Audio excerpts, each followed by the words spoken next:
right? Yeah. Yeah. Okay. We are live. Ha ha ha ha. Oh boy, my favorite. It's Noah a lot is better coming than to being you dead. live from a kidnapper's dungeon where the Yes. wall panels have fallen off of his wall. The the wall panels I definitely didn't use enough tape to put them up, but they fell down I think a couple hours after the thing and we heard like a loud noise. And we were like, "Oh, what was that?" And then we were like halfway through running down to look and then I realized like, "Oh, it's the wall panels that fell off the wall."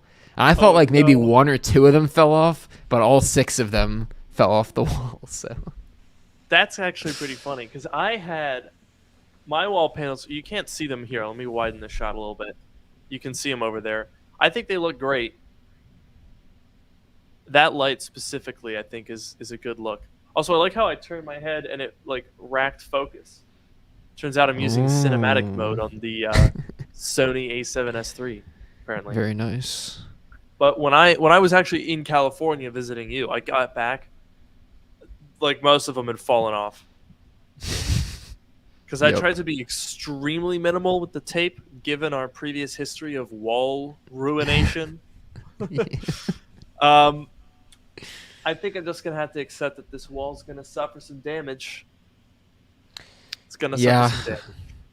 I think it will. The other problem with these are like this is the back of it and there's so little where am I? There's so little room because as soon as it gets in here, it's like not going to touch the wall. So there's like it's not True. I don't know. It's like kind of hard to mount these things. I feel like you need more surface area on the wall than on the panels. Because I think Yeah. the panels, well, like, is the tape on the wall or on the panel? It was on the panel, which is There you go. You need more I wall tape. guess Because I you have, like, guess weird popcorn walls. Your walls are yeah. weird. Well, I got this fancy like look at this fancy tape for smooth and rough surfaces. But apparently So, not that surface. well, I think I just didn't use enough tape, so I mean, it I'll looks like, use more how, next how time. big are the patches? Because obviously I could see where the corners of your wall panels were. Yeah, well, like this one is a little bigger because it had one on either side. But like that was oh, I you can't see. even see that. I don't know. I was very Wait, Siri um thought I was talking to her from somehow. I was Okay. very Don't know how light that with the happened. tape.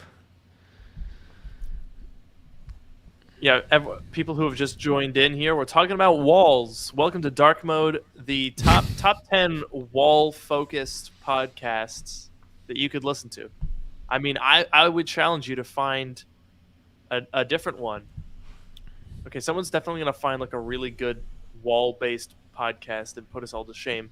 Look at that, we got Max Balzer here. I don't know if I Very mispronounced his nice. name.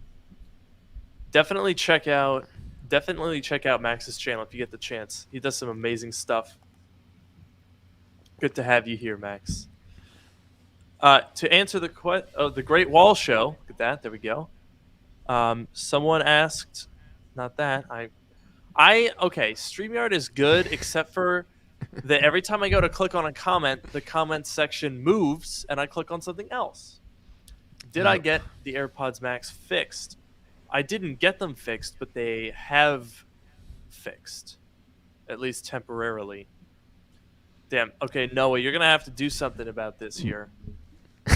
Oh jeez. I'm It's gonna a lot of Apple Cash. pressure. I'm gonna Apple Cash you the 45% of this that we actually get because YouTube takes 50. Yeah, I think they take 45. We will get 55% because YouTube is like, hey, we're gonna go ahead and take 45% of your super chats. Did we Well, you talked know about that what? on the podcast, didn't we? YouTube's cut. Yeah, I think we had a little discussion about that. I I'm on the fence about that. I'm on the fence about that. I don't know. Do you guys think it's fair that YouTube takes 45%, or is that too much?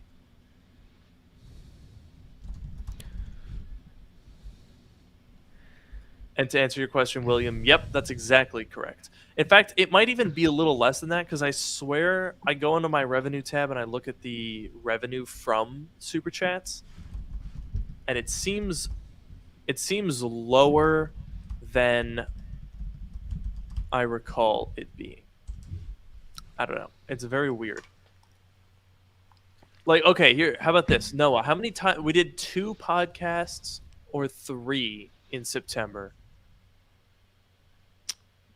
Uh, 3 was it? I think we did I feel like it was I 3. think it was 3 episodes and we did an event stream which had a lot of views. Right, right. So the revenue from all of those, the super chat revenue was like $130, which seems like less than what I recall it being. So I'm not sure how that 130 works. Yeah, 130. after YouTube took all of their cut. Yeah, that was what actually, paid out. That seems a lot lower than I would have expected. Yeah, like we had 65,000 playbacks of our watch party on the 14th. Hmm. Like there were a lot of people here, and I don't know. It does seem a little low. I mean, I don't. It's not a huge deal or anything, but I feel like if people are okay, wait, yeah, that's weird. So on the September stream, maybe I'll have to watch that back. But there were 36 super chats, and the revenue was $80. Hmm. I don't know. It's a little weird. It's just a little low. I don't know how they calculate it. Maybe I just misremembered. I guess it wouldn't be that much, but it's just a little weird that they take so much out of super chats when those are pretty clearly. I don't know. It's like kind of different from ads in my book. I feel like their cut should be lower for super chats. Yeah, I think that makes sense. I mean, I get like, you're using their platform and using their resources to do it, but like the super chats and like what is it, like the stickers, like those kinds of things, I feel like they're a little bit more personal than like the ads. I think the cut maybe should be a little lower there, but what are you gonna do? Yeah, I don't know. It's just a little weird, and it seems like people in the chat here um, are tending to agree that yeah, 40. Now, here's a good point. Hosting videos is expensive. Like absolutely. I am someone said take 45% of YouTube's revenue. There you go. I don't know. I I mean, yeah, it is expensive to host videos, so I get that they're going to take a cut. I don't necessarily see why it should be different from, App Store, Google Play Store. 15-30% has been fine for those, and they're hosting a lot of different apps. They're also like manually reviewing a lot of that stuff. I don't know. Obviously YouTube deserves a cut. I feel like 30% is a good number. That would be, dude, if YouTube did it change to a 30% cut, that would make my life so much easier. Oh man. Anyway, um Max had a question. What notification filters do I have turned on Twitter? I don't know. I get weird random notifications. I haven't really played with it too much, but I get notifications. Sometimes I'll have like a couple of weeks where I get a notification for every single person that follows me, which I mean, it's like like a dozen or two a day. I'm like, why are you sending me notifications for this? And then I'll go a little while and it just won't send me any. I don't get Twitter notifications. It's very strange. Yeah, they have something going. Like I tweet very infrequently, and it's almost always in response to one of your tweets or somehow related. I think like pretty much everything is somehow related to you somehow. But like I feel like for the beginning I'll get a bunch of notifications and then eventually they'll stop. Like people may still interact with like, like the tweet or follow or whatever, but like eventually it just stops sending notifications. I don't really understand how it works. Yeah, it's a total mystery. What's not a mystery, however, is that it is now 9 p.m. here on the East Coast, 6 p.m. over there on the West Coast. Loser. And that means that it's time for us to start the podcast. So, if you'd like to go ahead and get the old audio recording up and running. Yep, got it ready. Or it's going. All right, here we go.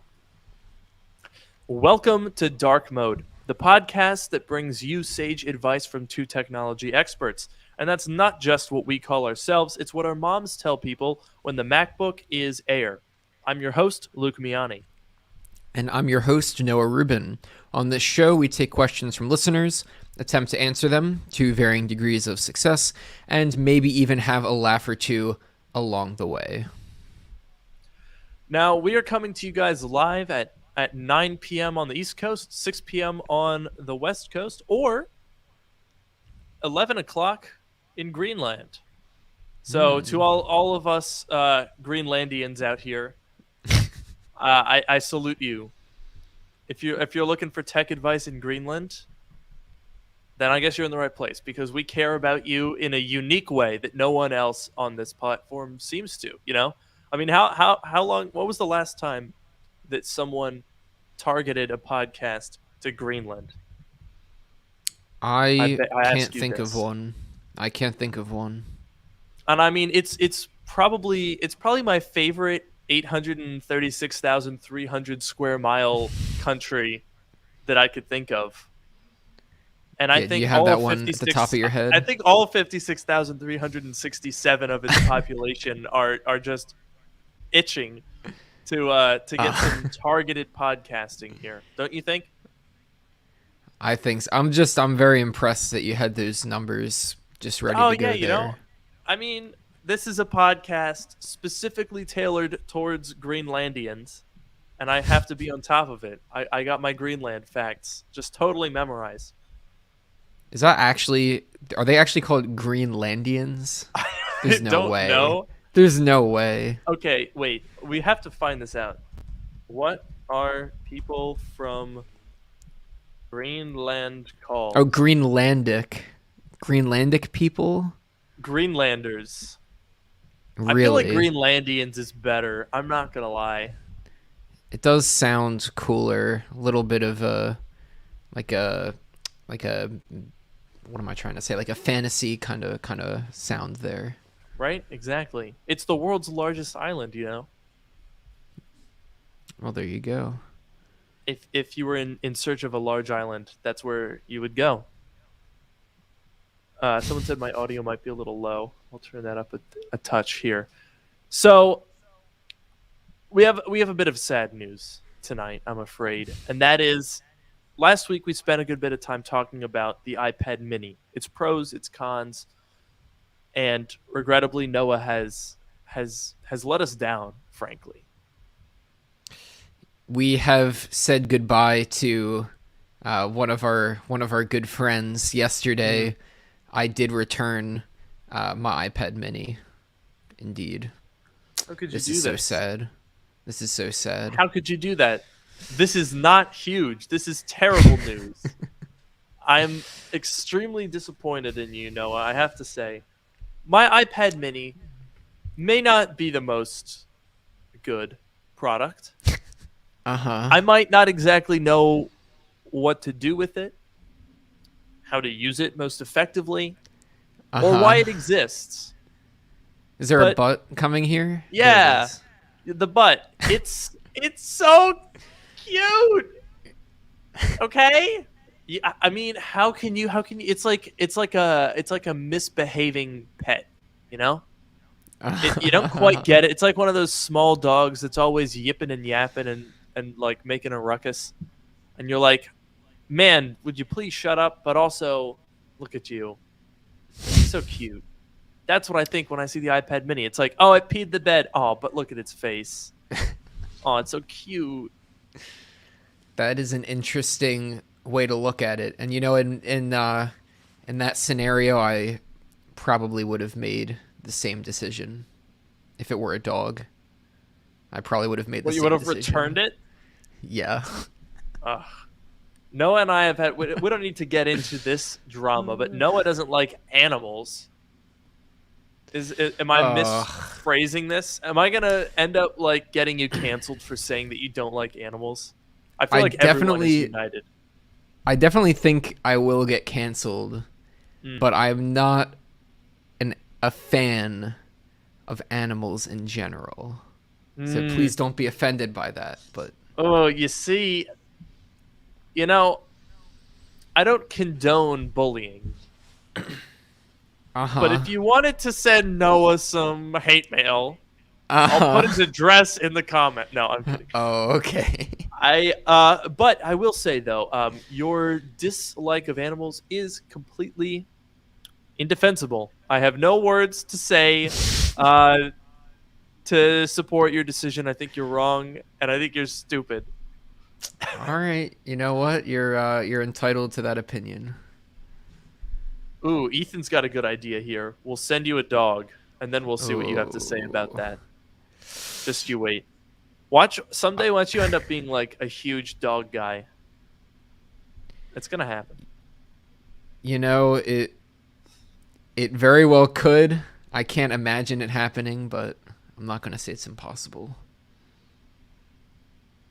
Now, actually, I do. I was just reading the chat here, and this is, by the way, completely unrelated. Has nothing to do with Good. anything that we've said at all in the past Good. 7 minutes.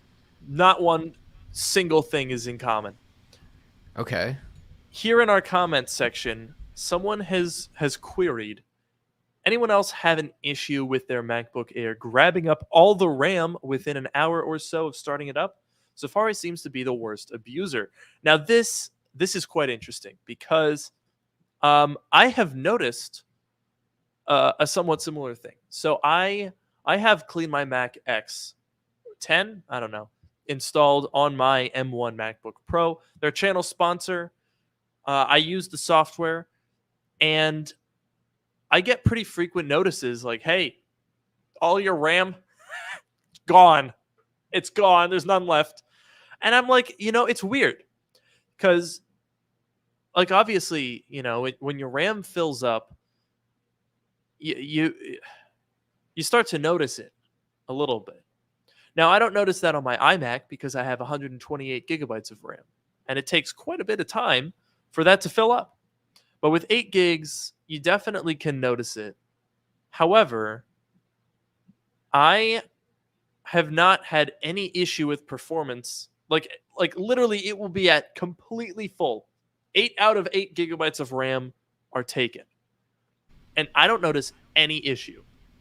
Well, I can tell you why it's happening, and something it's nothing you have to worry about. Basically, what happens is Mac OS will load like commonly used files into RAM so that when you try to open them again, they'll be super fast. So that's why, first of all, that's why you notice it happening after an hour, or happening relatively quickly. I don't think it's Safari. I mean, if you have a lot of tabs open in Safari, it's going to use a lot of RAM. Any web browser is going to do that because each tab is essentially like its own process, and web apps these days are very complicated. So Safari could be part of it, but when you're seeing 8 out of 8 gigs and you're not running performance, the reason is because it's just like caching files and stuff in the RAM, and it's gonna just evict that like as soon as you actually need the RAM. So That is very that's interesting. why you're seeing it, and it's not an issue. Well, how about that? Look at that. We got ourselves some actual tech advice. Yes, So don't actual worry tech about it. advice. I mean, that's basically been my thing. I just hit ignore. It says your RAM is full, and I say don't care. If it starts pissing me off, maybe I'll take a quick peek at it. But yeah, and that totally makes sense because, I mean, obviously we all know that Macs are snappy. Even older Intel Macs run pretty well, and that's not exclusive to Apple Silicon, right? The caching of files, or is that something to do with the unified memory architecture? I don't know. I don't know if it's exclusive to M1 Max that it does that. I don't think. I feel like the Intel Max would still do that. I've honestly never. I mean, I never even check the RAM usage because I don't. It's not something that I worry about. But Yeah. I think it's just a Mac OS like system feature. I wouldn't be surprised. I mean, I always find, I don't know, it's quite interesting. I always find that the amount of memory that is being used when I'm doing stuff on various different Macs with various different memory sizes is always very different. Um, and and I never really seem to notice it being a limitation, if that makes sense. So like right now, Right. I've just pulled up Activity Monitor here on my iMac Pro, which is where I'm streaming from. Right, so I've got a number of processes going on here. I've got Final Cut sitting just in the background. It's not doing anything, but it's sitting there. Obviously, we've got a stream going on. I've also got so the stream is open in Chrome. That's where we're streaming from. I've also got Safari open with the live dashboard to look at the analytics. So there's Safari is open. I've got messages in the background. I've got our shared note app opened up here, and then I've got QuickTime recording my audio. Okay, not a ton of stuff open, but that's like a decent amount. Now I'm sitting here. I'm using 50 gigabytes of RAM. That's a lot. That is a lot. That's a lot of RAM, and I mean, yeah, we're streaming, but Chrome is currently, how much is it using? Google Chrome is using like half a gig, something like that. So the streaming is the primary activity. Final Cut, which I have not touched in hours, is using 11 gigabytes of RAM just sitting idly by. And that's something that I've noticed with a lot of different Macs. And I've used a lot of different Macs. I don't know if you noticed that. But Yeah. I always have um, at least half of the RAM in use. And I think it's because Mac OS sees that it has some RAM available. You might as well use it for some caching. Like right now, actually, it says memory used 50.75 gigabytes. And then right below that, it says cached files 42.37 gigabytes. Yep.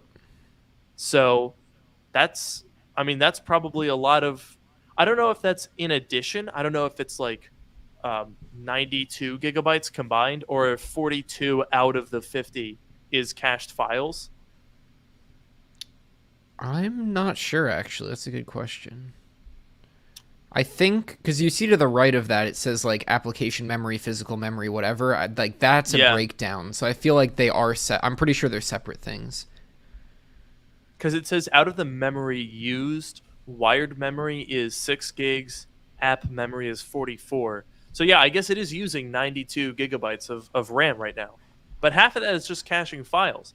So I guess it just kind of uses up whatever you've got left over and it's caching files. And this is obviously an Intel Mac.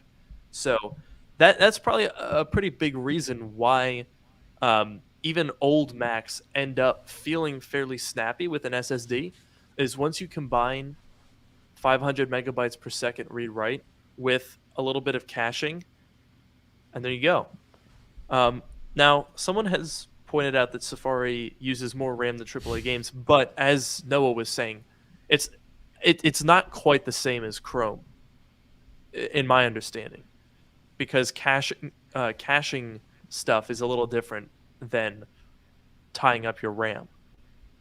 Yeah, it depends. Like with a web browser, it depends.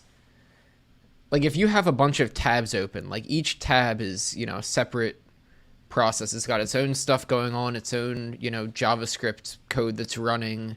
Um, I like a lot of people have a lot of tabs open. I always, try and keep a small number of tabs, but like all those tabs they're gonna use up your RAM. And remember, if they're sitting in the background, they're still gonna take up RAM. And obviously, the system can compress that memory if you haven't touched it in a while, but it's still got to be there somewhere. So it will True. take up some memory. I wanted to, before we move to another topic, there were some people talking about Starbucks and McDonald's Wi-Fi having issues. So I wanted to give one Really? more actual tech advice.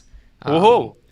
This is Before unprecedented. before we move on to the fun part, give some actual tech advice. This is If uncharted you waters. Are you sure that this is a good idea? This is, well, let's see. We said a laugh or two along the way. Maybe we True. need to say a piece of real tech advice or two along the way, because this would be the second piece. So That's this, fair I think enough. this would be okay.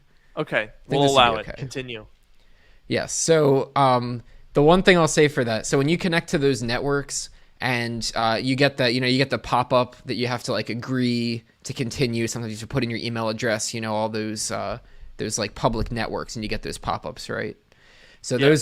those are called captive portals. Basically, you have to go through them in order to connect to the internet, and they do all kinds of weird things to get them to work. So one thing that they'll do sometimes is they'll rewrite all of the DNS requests to point to this captive portal. So basically, when you type in a website like youtube.com, your browser has to look up, what IP address does youtube.com resolve to, right? But what some of these will do, they'll do like weird things. And like, so one example is they'll rewrite and they'll say, oh, youtube.com, that resolves to the captive portal. They'll give the IP address of the captive portal, and they'll do that for everything. And then your browser will get confused. They'll say, wait a second, YouTube used to be this thing, and I know YouTube was a secure website, right? You see the lock icon, HTTPS, Yeah. it's secure. And all of a sudden it's changing this other thing, and the browser gets confused, and like all kinds of weird things happen. The best thing you can do is if you connect to a network and it has a captive portal like that, and there's issues, go to neverssl.com, neverssl.com. It's a website that does not have, like the name says, it does not have SSL, which is like the secure connection. And then it'll be able to go, if you try to go to like google.com or YouTube or any website with with the secure connection, which is pretty much all websites these days, you can get tripped up. If you go to Never SSL, it's made specifically for that purpose of not being a secure website, so that your browser can do the redirect it has to do. So that's my one tip. If you see a captive portal and you're having trouble connecting to it, connect to the network, go to neverssl.com, and hopefully that'll resolve your issue. Wow, And look that's at it. that. Noah's tech tips. Yes. This is actually very interesting. Now, I do want to say I had a similar question as this individual here in chat. Even on VPN, like what does a VPN do in a captive portal situation? See, I don't use a VPN personally. I'm not completely sure where. I believe the VPN sits before the DNS. Like if you, and it might even depend, but like when you're making, and the DNS example is just one example of something that might happen. I believe the DNS sits before it. Maybe it wouldn't be an issue. I would say to try turn, if you're running into issues, try turning off the VPN and connecting to the network, because usually when you connect to a captive portal, it will look at like your local IP address or your MAC address, which is like the physical address of your network card. And so even if you turn the VPN on afterwards, it should still recognize the same device as far as like skipping the captive portal. So I'm honestly not That's sure, but interesting. maybe try turning it off. I don't know. There you go. There's some actual tech advice. Who would have thought on this podcast? Most people come here for frankly unknown reasons. But there you go. 260 For people have frankly now. unknown reasons. Yeah. That's fair. That's fair. Here's the thing. I feel like at the end of the day, we're two white guys with the podcast. We're kind of a dime a dozen, you know? Every 20-something white guy thinks, hey, I'm going to make a podcast because people are really interested in what I have to say. The very least that we can do is not pretend that people are interested in what we have to say, and just kind of own the fact that we're just two white guys with a podcast. Yep. It's very, very authentic in that way. Yeah, we like to keep it real. We're not here trying to fool ourselves, fool you guys, go on an ego trip. We don't have egos. We realized long ago that was a foolish endeavor. Yep. We're just out here having some fun, and maybe some people will tune in, and that's good too. That's good too. Now, where do we were talking about the iPad mini, right? And why you returned it and how you're a horrible, terrible monster. Because you looked at its cute, cute face and you said, no, begone, you adorable wretch. That's you.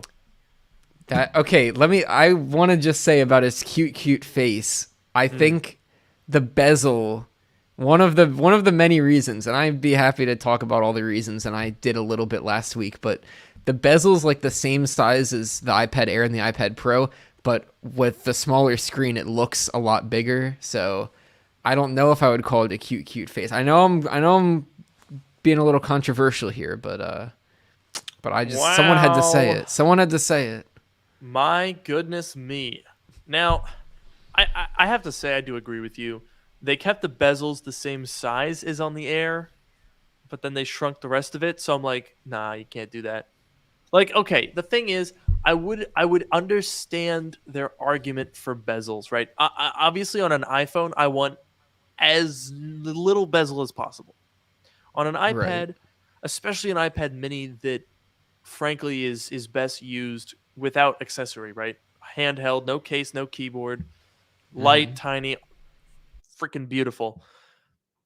But you don't need that much area to get a grip on it when you're holding it. Because first of all, it's light, so you don't need to like grab it with your whole fist.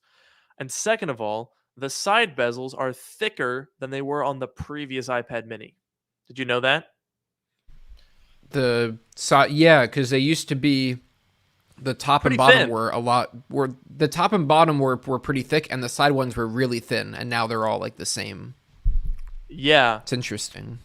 I was disappointed by that. I gotta say, because that design is from 2012, and it's had that all along. The bezels have not changed. The design until now did not change a single bit for 9 years. And so it had those thin bezels and clearly wasn't an issue. I don't know why they didn't use that thickness as the determinant of the screen size because they clearly kept the width the same, 7.5 inches, but then they made the width of the screen smaller. I don't know why they did that. Um, I think it should have had an 8.5-inch display, and some of the rumors were. So it's Hmm. possible that that there are prototypes that existed where they were looking at fitting a slightly larger screen. Um, but I suspect that they had to drive the costs down a little bit for this thing. Um, not not so not like drive them down so that they could make a profit, but drive them down so they could make Apple profit. Their profit margins Yeah. are pretty hefty. I think it's fair to say. So they probably took a few cut a few corners. Jelly scrolling much Oh comes to yes. mind. Yeah. Oh yes. In fact, we discussed. I don't think we talked about this on the podcast here. This is a good place to say it. The reason why that jelly scrolling happens. Hmm. Did you recall? I think I told you over text, but it wasn't that like thorough of an explanation. Yeah, it was something about how the that draws the lines. What was it, from side to side instead of top to bottom, right? Yeah. So basically, the controller for the LCD on the iPad Mini is mounted on the left side of the device, and it runs from top to bottom. It's on the left side. Um, the orientation matters because it appears that the screen actually refreshes away from the controller in a parallel fashion. So it's on the side, and it then it refreshes essentially left to right. And that's why when you're in portrait mode, you see that jelly scrolling is because you're going against the refresh of the display. So you see that line across it. Now, the reason why this doesn't happen in the iPad Air is that the iPad Air actually has the controller on the top. So it's going from top to bottom, which means if you're scrolling vertically, you're never going to see it. If you're scrolling horizontally, there's so much width that it pretty much masks it. And then with the iPad Pros, the 12.9 and the 11-inch iPad Pro, those are also mounted on the side, just like the Mac Mini, iPad Mini. But you've got 120 hertz refresh rate, so it's refreshing so fast that you can't see the jelly scrolling in real time. And so that is why the jelly scrolling is so noticeable on the iPad Mini. and I don't think that there's really much that can be done about it. So I think it's kind of like it's not something that you can really address in software. It's just a limitation of the physical orientation of the controller. Yeah, that makes sense. And like I honestly didn't notice it for a while, and then I saw people talking about it, but just it was like the night before when I was resetting, or I was like wiping the iPad before I was before I brought it back to the store. I was like scrolling on the home screen and I saw like really distinct. And then I feel like once you see it, because then when I was in the Apple store, like my friend was looking at the iPad Mini, and he was asking about the Jelly Scroll, and I was like, go to the home screen and swipe back and forth, and it was like really. I feel like it's once you notice it, it's like really noticeable. But I feel like I didn't notice it at first, so I don't know. Yeah, I agree. I didn't really notice it at first. I feel like you have to be looking for it. Like, how often are you going to be going back and forth? Or the where I thought it was most noticeable was on like a web page with text scrolling up and down quickly. Then you can really see it tilting. But I don't know. I don't think in normal use I haven't found it to be that big of an issue. So I don't know. Take it for what it's worth. I'm curious to know in the chat here, do you guys think that the jelly scrolling is another case of people sort of hyper fixating on flaws in Apple products because they're like really excited to hate on Apple, or do you think that it's like an actual fair issue? I mean, it is a $500 tablet. So it's not like this is some minor piece of hardware. I mean, obviously a $500 iPad is on the lower end of Apple's iPad lineup now, but that's what the original iPad was $500. iPad 2, like that was the price point for the normal iPad for several years before it moved up market.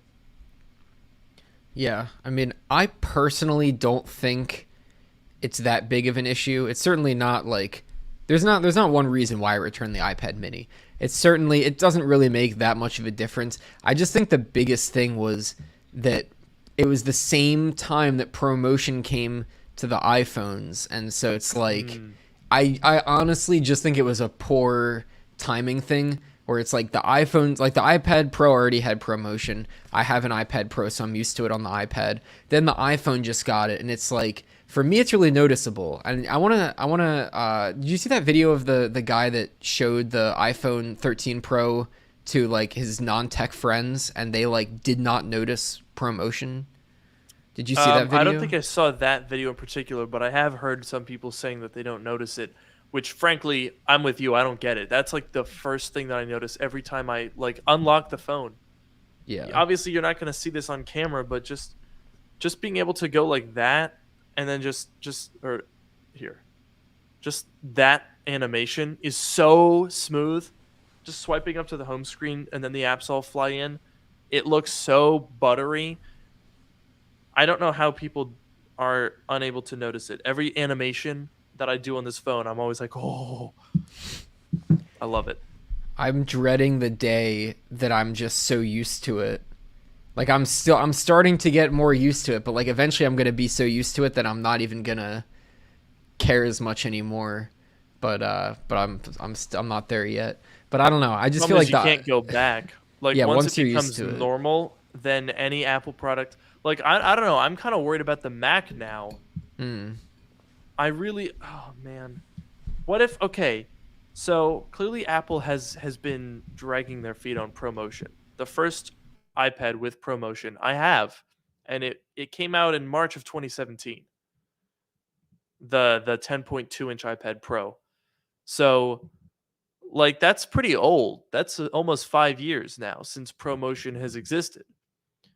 And still it is limited to the iPad Pros and then now on the iPhone Pro.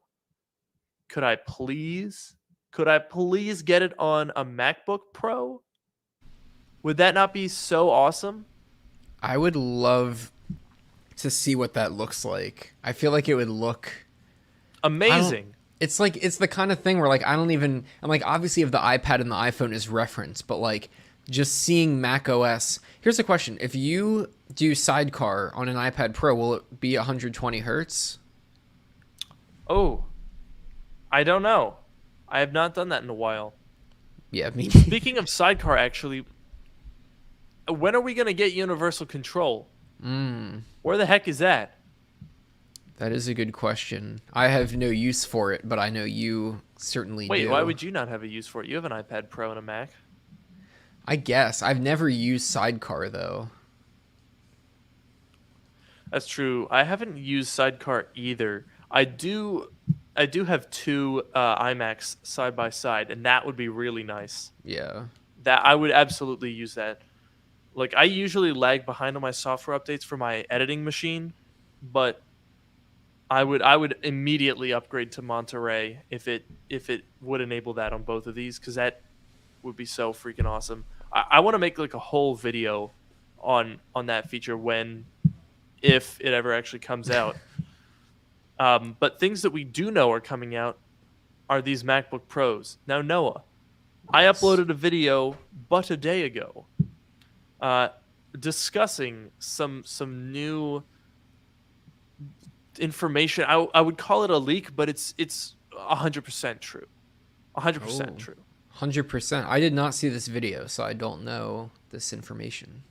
So Steve Moser found the resolutions for the new displays of the new MacBook Pros, and it's really interesting because,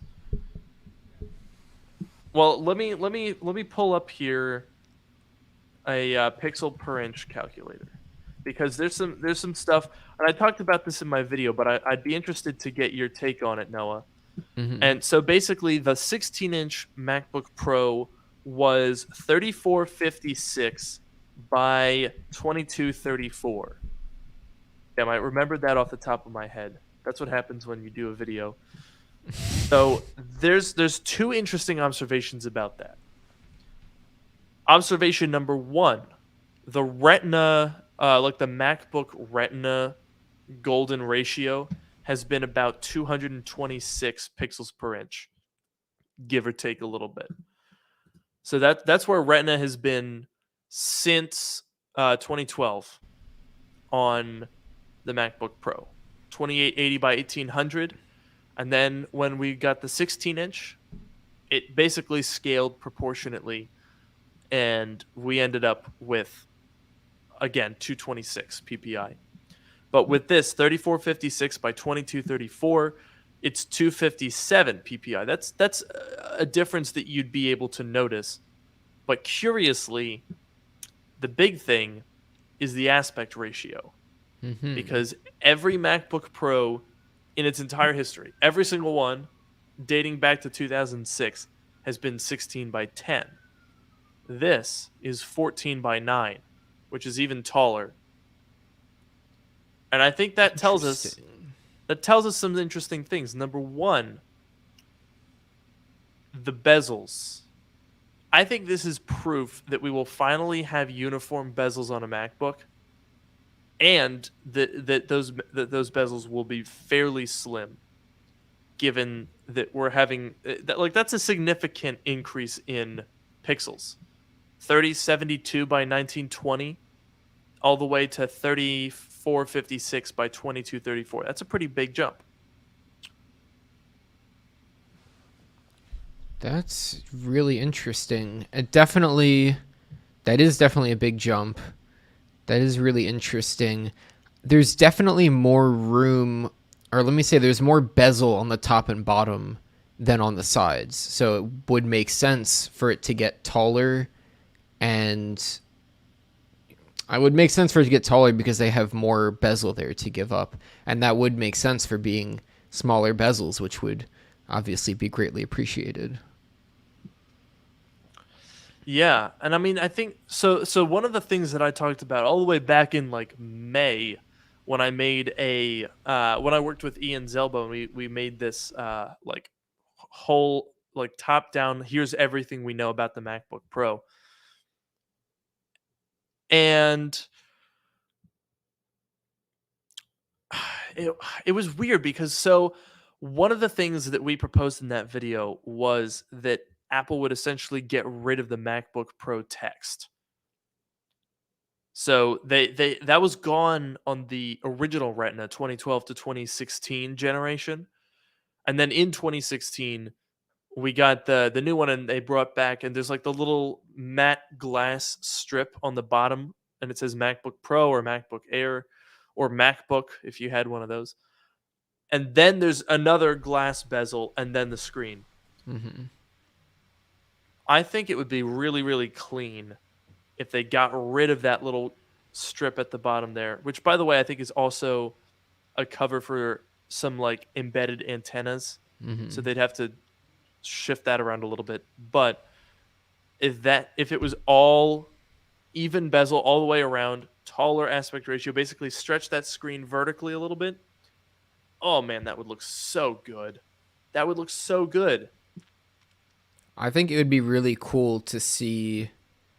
First of all, I liked the older Retinas, or I'll just call them the Retinas, like before the Touch Bar models, because it's still, Yeah. like I said, MacBook Pro on the bottom case, so it Yeah. was still somewhere, but it wasn't, and it was very clean on the front. I feel like it would be cool if they, because this would basically look like an iPad at this point. If we're talking about uniform bezels and obviously no text there, I would be so curious to see if they rounded the screen, because I think we were talking That was my about next comment.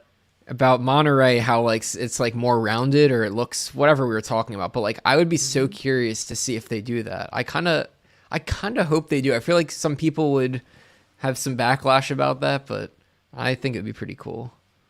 I f- so the only thing that would contradict that is the 24-inch iMac, which has squared sides. Now, True. you could also make the argument, okay, what about this? What about this? Okay. If you if you take this new information, right? We've got a more pixels, which either means a more pixel dense display or a larger display. We Or can't rule both. that out. It's a different aspect ratio. So who's to say that it's going to be exactly 16 inches? Currently, the MacBook Pro is 16 inches, 16.0, Mm, but it could be 16.2. It could get a little bit bigger. true. Um, it will still be more pixel dense because if you wanted to take that 3456 by 2234 and get it to 226 pixels per inch, that would be an 18-inch display, and I doubt that that's going to happen. I don't Yeah. think we're going to get an 18-inch MacBook Pro anytime soon. But 16.2, sure, definitely could see that. The issue is when you push those bezels out, it starts to look weird if you have a square display with round corners because the radius of the bend in the MacBook, which has been pretty consistent since 2016, if you push the screen out too far, the distance from the corner of the display to the corner of the curve of the MacBook would be less so than the width of the bezel, and it would look really weird. Hmm. Really weird. Because it would look like bezels that end and like pinch in on the display. It'd be weird. So you either have to round the display, which I would like, or you have to decrease the radius of the curvature at the corner of the MacBook so that it doesn't do that. I don't know if I'm explaining that well. That might have sounded like the rantings of an insane lunatic, but do you know what I mean? No, I totally get what you're saying. Yeah. Here, so I'll say I could see both happening. I could see it being less of a curve, because then you still get the curved display effect, but it's not as drastic, because it is a laptop computer and not a tablet. But I will say the Magic Keyboard and the Magic Trackpad got even rounder corners, so that could be a sign of things to come. So I don't That's know. a good point because I was gonna say maybe they'll make it less round on the corners, but Now that you mention that, you're right. The Magic Keyboard and the Magic Trackpad. And I think we talked about this. The MacBook Pro, the M1 MacBook Pro, one of the only design differences from before they added the Magic Keyboard was that the trackpad is more rounded on 2020 MacBooks than on 2019 MacBooks. I don't know if I knew that. Yeah, it's a very slight difference, but it is noticeable when they're Hmm. side by side. Like if you look at the keyboard, the trackpad on your MacBook Pro, it's a very subtle rounded corner. Yeah. It's much more pronounced on the M1 devices. Hmm. So maybe they will round the display just a little bit. Like it wouldn't cut anything off. We're talking about a handful of pixels at the very very corners. I really don't think it would like make content look weird. Huh. I don't know. What do you guys think? Put in chat. Curve or no curve? Wait, let's get a poll. What are we talking about? Yeah, we'll get a poll going here. Let's get a poll going here. My All goodness. right. So our question is, will the new MacBook Pros have rounder? What are we asking? Rounded screen or not rounded screen? Is that our question? Correct. Okay. Let me know when you have this pulled up and I'll put up the banner. Okay, 1 second.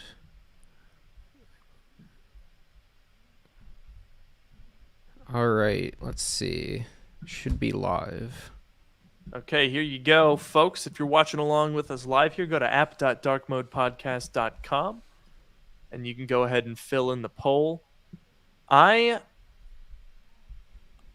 gonna vote live here. Let me share my screen.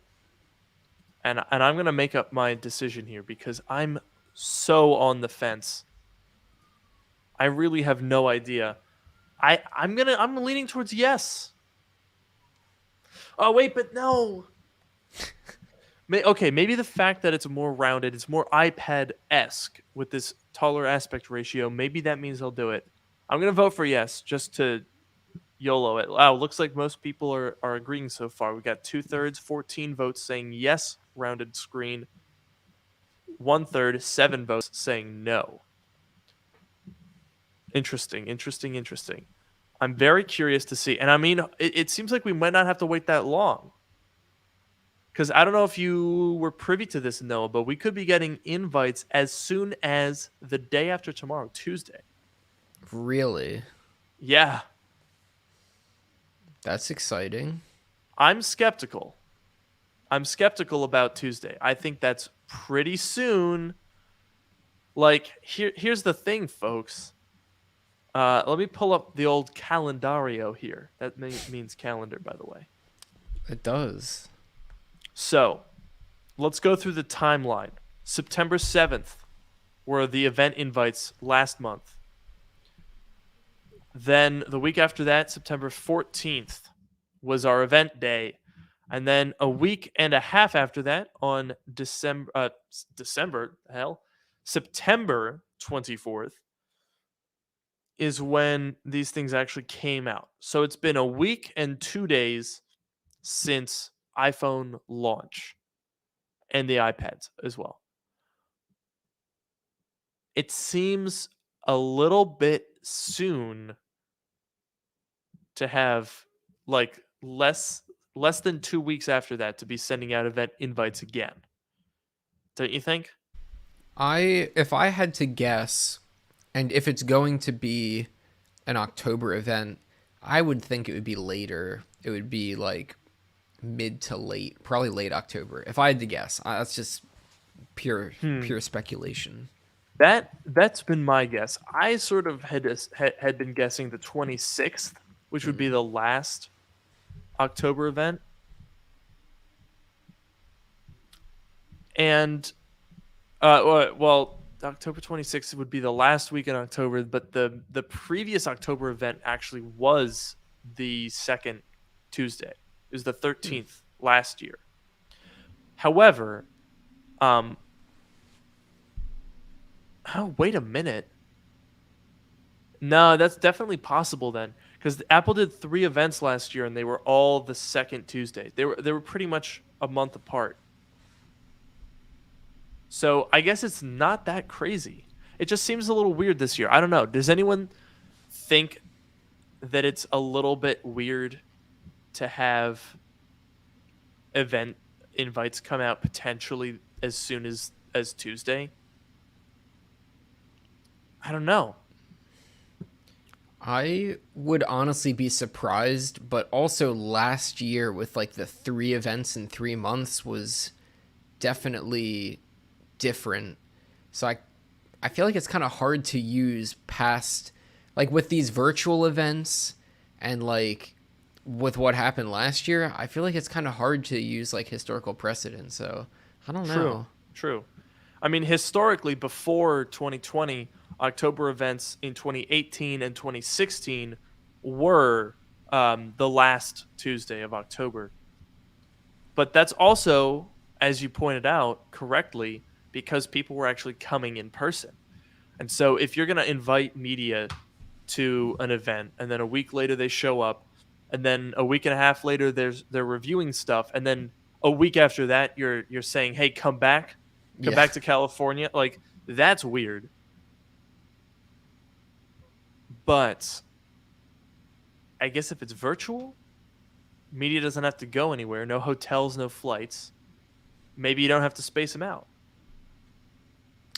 Yeah, I mean last year we saw, I don't remember the exact dates of everything, but last year it was 3 events in 3 months, so it could definitely, not saying that there will be 3 events. I don't think there will be, but we could definitely Yeah. see 2 events back to back.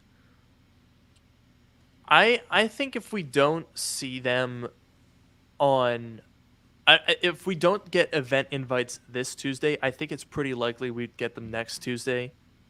So invites on the 12th, event on the 19th. That seems like a pretty good mix. I But could see either that. way, we're talking about like 2 weeks here, folks, until getting MacBook Pros. And our poll is now done. It was a dead heat. 74 votes, 50-50 split between will the new MacBook Pros have a rounded screen, yes or no. That is pretty remarkable. Yeah, I was not expecting a dead tie there. That is really interesting. I guess we could also pose the question, which would you prefer? Rounded screen or squared off? Do we want to pull that up as well? All right, let's do that.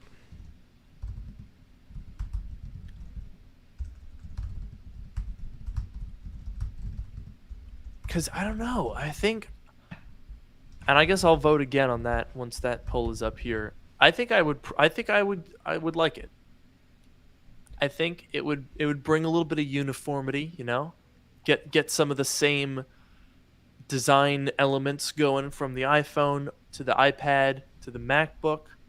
Maybe someday on an iMac, although I think that could kind of stand on its own because that's sort of. I feel like the iMac has its own visual identity right now, and I think it's fine. See, someone said I don't want the corners of my videos cut off. Here's the thing, they won't be cut off because what video content are you watching that's 14 by 9? Right. It's not going to be cutting off any content because you're going to have black bars on the top and bottom anyway. Because nobody shoots in, like, even now you're going to get black bars in 16 by 10 content because you're not filling that up all the way. Yeah, I So I mean, don't think it would make a difference. yeah, like if you use like the vast majority, or I guess I'll say I don't use stuff in full screen all that often, but like if you're not in full screen, then you have the status bar on the top and the dock or like the white space next to the dock on the bottom. So you're not losing anything.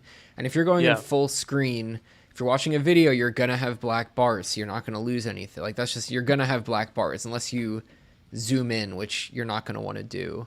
And then the only thing I can think of is if you're like playing a game, I guess, would be like the one time that it could happen, but it's such a little amount and it's in the corners, like the very extreme corners. Like, Yeah. I mean, I think don't think about you're it going to this miss way. much. If we're talking about a rounded off screen, we're talking about a subtle round, right? It's not going to be as much as on an iPhone or an iPad, right, where the UI has to be designed around it. We're talking about a 14-inch and a 16-inch display with less rounding than on those devices. I really genuinely don't think that you would notice it in a negative way, but it would, I think, make a decent difference aesthetically if you can really fill up that whole screen real estate space. It would look pretty different. It would look pretty slick. Some people, I will say, someone said here in the chat here, rounded wouldn't work well with Mac OS. Why not? What's your reasoning there? I don't necessarily think that there's any legitimate reason why it wouldn't work well. Like, okay, maybe the most, I don't know, the only thing I could think of is in full screen mode, maybe like the Apple logo up in the corner and the traffic lights on a window, maybe those would get a little bit, they'd have to like be moved in a little bit. They'd have to set the boundaries a couple of Yeah. pixels further in. Yeah. But that really wouldn't, that's probably it. Yeah, I mean, I don't, because the thing, like, because I saw some people were saying, like, dragging windows into the corners would be weird. It I don't might think cut it would. stuff off. Because first of all, you're not, when you're dragging into the corner, if you have the status bar in the dock there, then you're actually not dragging into the corner. You could hide the status bar in the Exactly. dock, but even still, like, the windows are rounded. Like, there are rounded corners on the windows. If the rounding on the window is different than the rounding of the screen, that could be a little weird, but I don't think Apple would do that. And then the only thing I can think of, like, if you're in full screen playing a game and the pause button is in the top corner and it gets cut off, maybe But that could even be an then, issue. That's like the 'cause only thing I can the think of. The thing is, though, if you're on a MacBook right now, look at your status bar. The rounding would basically be defined by the height of that status bar. It would not be any larger than that. We're talking Right. we're talking about a very subtle thing here. So, if you're sitting on a MacBook Pro and you see your status bar, imagine on the left and right corners, right where the status bar ends at the bottom, that's where your curve starts, and it would be, obviously it wouldn't even go to the Apple logo all the way, right? It would be that very slight little corner there, and on both of them, and on both of them, you're not. I mean, you're not going to get windows that are that far up in the corners. Like, it's not going to impact. You'd have to really, really try to have it look weird. Um, and someone here just said, speaking graphic design wise, it's redundant and non-cohesive to the rest of the UX design in current Mac OS. Have you seen Mac OS? Have you looked at it? Everything is round now. Like, look at Spotlight search. They made that more round. Look at the new control center. That every single part about it is round. Like, everything in the new Mac OS is rounder than it was before. They should have called it Mac OS Big Round last year, because that's basically the biggest thing that changed. Yeah, that that is funny. But like, yeah, I mean, if you look at all the classic elements, like the windows and the dock and whatever, are rounded. All the new stuff is really round. The control center, the widgets, like Oh my god, yeah. all that stuff is The round. new Like, icons. oh yeah, the new icons that are all literally rounded. They're all rounded rectangles. That's exactly what they Oh, are. oh, oh, oh, oh, oh. I just had a thought. Okay. If you're looking on a window in your desktop, you know how the corners of those windows are rounded? Hmm. What if that's the exact same radius of the curvature of the new display? Yeah, I Because think that's a that would that's a make constant, sense. right? Across all macOS devices, all windows are rounded in that exact way. Hmm. So that's how round the display would become for that to not be weird at all. Yeah. It wouldn't cut Or it off because it's already the window. You can't cut off a window that's already rounded in the same exact way, because then your complaint isn't, oh, it's cutting off my window. Your complaint is, oh, I moved my window off the screen and now I can't see it. yeah. Yeah, Like, I it definitely like I don't know. It's very like right now the rounding of the corners is very subtle. I could almost see them. I don't remember if does Monterey increase the rounding or did Big Sur increase the rounding over the previous one or no? Because I thought On the something did. windows? Yeah, I don't think so. I thought the rounded corners got increased at some point recently, but I could be wrong. I don't know. Someone said here, I can't find. Oh yeah, here it is. Mac OS Big Circle. Oh That's no, pretty good. That's pretty clever. that is good. I'll give it to him.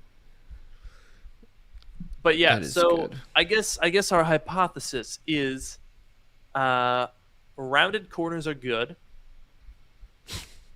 There you go. That's it.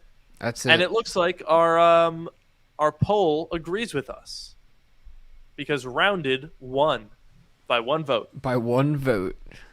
Yep. And you could argue that I voted and therefore skewed it and that it should actually be a tie, but I'm not going to argue that because we won. Rounded corners are the viewer's choice. That's what we can call it. Look at that. I find it interesting that both of these first of all, I feel like people I'd be curious to know how many people answered the polls differently. Like if they prefer rounded but thought that it wouldn't be rounded. Or I wonder if most people just said that whatever they prefer is what they think will happen. But I think it's really Yeah. interesting that they're both a tie. I don't know. Yeah, that's It's a true. divisive change, I guess. Whatever your thoughts may be, I really don't think, even if it is a little bit intrusive, even if you play full screen apps that have controls in the absolute extremist corneriest corners of your screen that will be rendered hitherto useless and can never be used again. I really think I really think it's not going to be that noticeable if they do it. And honestly, they might not because this is Apple and at Apple's core what they are is kind of a little lazy, you know? Like yeah, you can say, "Oh, their design is great. If it ain't broke, don't fix it." But like nothing stopped them from making the bezels smaller. They just kind of didn't feel like it. Yeah. That's true. I mean, they have reasons. Like, I guess they can reuse existing parts or supply chains or whatever. But like, at the same time, it's Apple, and if they want to do something, they absolutely can do it. It's kind of scary. Because the problem is, if they want to do something, not only can they do it, but you're doing it too. Like getting rid of a headphone jack or replacing all the function keys with a weird little screen. True. And if they don't want you to do something, like upgrade your RAM or your storage, then guess what? See ya. Not gonna happen. That is, I am dreading the day that the port gets removed from the iPhone because I feel like it's gonna happen, and I am Yeah. not gonna be happy. Dude, I don't know. I feel like we've heard a lot about portless iPhones, but I just don't see why they would want, because like they make so much money off of Lightning accessories because everyone has to license it. It's just if the EU thing happens with the True. forcing them to use USB-C, then they're just gonna remove the port, and I could see that being a reality. Dang. I mean, we only have a few minutes here, but well, one actually. What I think I could live without a port. I think I could. Okay, I airdrop stuff to my computer. I've got great battery life, so I don't need to charge every day. I have a wireless charger by my bed. I have a wireless charger in my car with wireless CarPlay as well. I think I could live without a port. I could live without a port. The only things that I plug into my phone these days are a charger, and if I drive my roommate's car, I have to plug in a 3.5 millimeter jack Yeah, adapter. the 2008 Subaru does not have CarPlay. Unfortunately, well, or Bluetooth to be fair.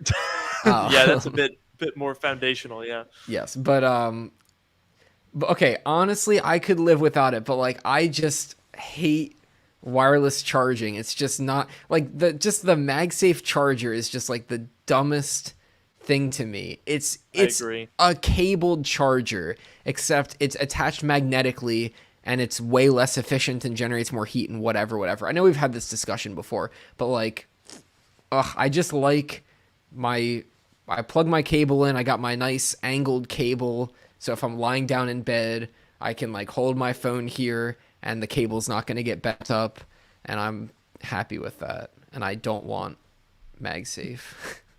Our final thing, the final thing that I have to say on this, because we're going a little over time here, if I can find this on here. How are you supposed to transfer ProRes video without a physical port? That is a fantastic point. That is a good point. Because ProRes kind of be sucking down the gigabytes pretty quickly. So much so that you and I know with our peasant phones, our 128 gigabytes, we can't even shoot 4K ProRes. Yep. They won't let you do it. The big boys, if you spend the extra, can do it, but we can't because we didn't pay them enough money. How are you supposed to transfer that without a port? Great question. And why can we not have a USB-C port on our iPhone, on I our know. Pro iPhones with a terabyte, up to a terabyte of storage and 4K ProRes? Is that not pro enough to warrant a Lightning port? I get, or warrant a USB-C port. I get Lightning and licensing, whatever, but like, come on. It's like, And here's the other problem, right? I'm fairly certain that MagSafe is going to be another proprietary charger on these new MacBook Pros. And right. my dream for the past 5 years has been a one charger Apple ecosystem. I want to be able to go away for a weekend, bring with me my phone, my freaking AirPods, my iPad, and my MacBook, and bring one charger and just use that for everything. Yeah. It already sucks enough that I have to bring my, a separate, or I bring a 2-in-1 Lightning and USB-C charger. If I then have MagSafe for the MacBook, I just pray that Apple will bring back MagSafe, which is fine, but still let you charge over USB-C because I will. I don't think I'm going to go back to MagSafe. If the option exists to charge with USB-C on the new MacBook Pros, I will say thank you for your MagSafe charger. Now be gone. I'm back to USB-C. This is where I belong. Yeah, that's honestly, I feel like the MagSafe, at least for me, because I just leave my charger set up where I leave it, and like on a desk, the MagSafe's not going to help. And then you can plug it in on both sides with USB-C. Like it's just Exactly. it's just more convenient. Exactly. And do you know what thank else you guys. is convenient? Oh, what is it? It's this segue to ending our show tonight. Oh, look at that. This is a professional podcast, ladies and gentlemen. I take back everything I said earlier. We're not just two white guys who are self-aware enough to know that our podcast is crap. We're the best podcasters in the universe. Oh yes. We're so good at what we do. Oh, heck yeah. What a great ending. Oh yes. Okay, I'm your host, Luke Miani. And I'm your host, Noah Rubin. We'll see I'm you. gonna talk over you now. We'll see you next week. I'm talking over you. Have a good night. We're not professional anymore. All right, see you guys.